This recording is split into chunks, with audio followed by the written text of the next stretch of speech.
Oats দিয়ে একটু ধনেপাতা, একটু কাঁচা লঙ্কা, গোলমরিচ, নুন দিয়ে আমি শুধু একটু গোলা রুটি করে নিচ্ছি।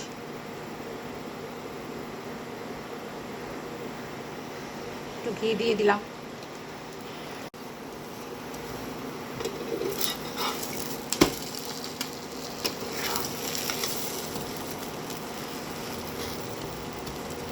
খেতে কিন্তু দারুণ লাগে, হেলদি এবং টেস্টি।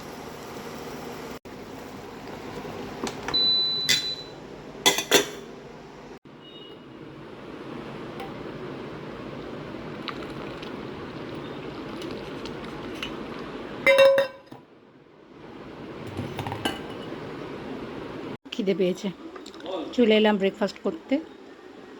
আজকে একটু কাজটা আমার কম আছে, তাই একটু বসতে পারবো।